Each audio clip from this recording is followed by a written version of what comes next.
காலை வணக்கம். காலையிலேயே நாள் நல்லா இல்லை. என்ன செய்கிறது? சுவிட்சு போட்டால் தண்ணி போடுறதுக்கு சுவிட்சு பர்ன் ஆகிடுச்சு. அப்படியே என்ன ஆச்சுன்னா, அது இருக்கிற தண்ணியை வச்சு குளிச்சுட்டேன்.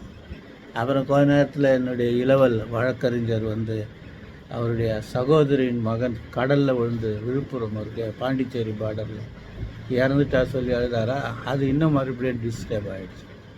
அதுக்கப்புறம் கோயிலுக்கு போயிட்டு வந்துட்டு அவருக்கு தேவையானதெல்லாம் செஞ்சிட்டேன். அத்தாரிட்டிஸ் எல்லாம் வந்து எனக்கு வேண்டியவங்கெல்லாம் இருக்கிறதுனால அவங்களுடைய உதவியை வச்சு இன்னும் 1 ஹவரில் அந்த ப்ராசஸ் எல்லாம் முடிச்சு தரேன்னு சொல்லியிருக்காங்க.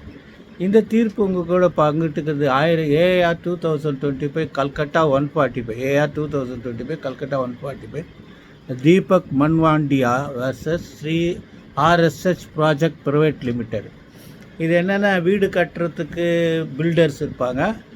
நீங்கள் அலாட்மெண்ட்டு வாங்கி அதை கட்டி ரெடியாக இருந்து பணம் கொடு, பாதி பணம் கொடு, மீதி பணம் கொடு. இந்த இஷ்யூஸ் எல்லாம் இதெல்லாம் ரொம்ப நாளாக சிவில் கோர்ட்லேயும் போயிட்டு கன்சூமர் பொருள் இதுக்குன்னு ஒரு தனியாக ஒரு சட்டம் 2016 இயற்றியிருக்காங்க. அதான் real estate regulation and development act.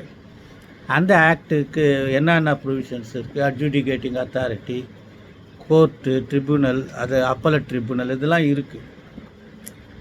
அதனால் இதில் என்ன, இது வந்து இந்த ஜட்ஜ்மெண்ட்டை நீங்கள் படித்தீங்கன்னா அந்த ரெரா ஆக்டை ஃபுல்லாக நீங்கள் ஒரு கவர் பண்ணிடலாம். ஒரு இடத்துலையும் ஒரு ப்ரொவிஷனு, அந்த ப்ரொவிஷன் எதுக்கு இருக்குது அப்படின்னு தெளிவாக 79வது ப்ரொவிஷன் வரைக்கும் டிஸ்கஸ் பண்ணியிருக்கேன். 79 என்ன சொல்லுதுன்னா, சிவில் கோர்ட்டுக்கு இந்த ரெரா ஆக்டில் சொல்லப்பட்ட வரம்புக்கு உட்பட்ட விவரங்கள் வந்து கோர்ட்டில் போட முடியாது, இது சிவில் கோர்ட்டில் போட முடியாதுன்னு தடைமுறைன்னு இருக்குது. அதில் சிபிசி செக்ஷன் 9 பார்த்திங்கனால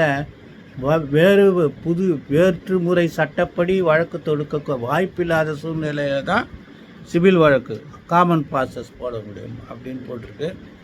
இதெல்லாம் பேசி இதில் வந்து அந்த பில்டர் வந்து பணம் தரணும் அப்படின்னு இன்ஜங்ஷன் கேட்குறாரு. அது இன்ட்ரீம் இன்ஜங்ஷன் வாங்குறாரு. அதனால் இந்த ஜட்ஜ்மெண்ட்டை வந்து ஹைகோர்ட்டில் டிவிஷன் பெஞ்சில் இல்லை, சிவில் ப்ரொசீஜர் கோடு வந்து சிவில் ப்ரொசீஜர் கோடில் இருக்கிற அதிகாரங்களை வைத்துக்கொண்டு ரெராவும் தன்னுடைய உத்தரவுகளை நிறைவேற்றுகிற அதிகாரம் இருக்குது, அவங்களுக்கு இருக்குது அப்படின்னு சொல்லியிருக்கிறதுனால சிவில் நீதிமன்றத்துக்கு இந்த வழக்குகளில் தலையிடக்கூடாது என்ற தடை இருப்பதனால அந்த உத்தரவை ரத்து பண்ணிவிட்டு இதை வந்து ரெரா கோர்ட்டுக்கே வந்து டிகிரியை பாஸ் பண்ணலாம் அண்டர் ஆர்டர் 21 ரூல் சிபிசியில் ஆர்டர் 21 பண்ணலான்னு சொல்லியிருக்காங்க. இதுதான் இந்த தீர்ப்பு. இதில் உச்ச நீதிமன்றங்கள் தீர்ப்புகள்லாம் படிச்சிருக்கு. நீங்கள் ரெராவை பற்றி முழுசாக தெரிஞ்சுக்கணும் அப்படின்னா இதை தீர்ப்பை நீங்கள் ஒரு வாட்டி 10 வாட்டி படிங்க. பேக்டே தேவையில்லை. இந்த புக்கு இந்த ஜட்ஜ்மெண்ட் வரைக்கும் நீங்கள் கையில் வச்சுக்கிட்டாலே போதும். அதிலே எல்லா ப்ரொவிஷனும் டீட்டெயிலாக சொல்லியிருக்கு. சரியா? காலை வணக்கம், நன்றி.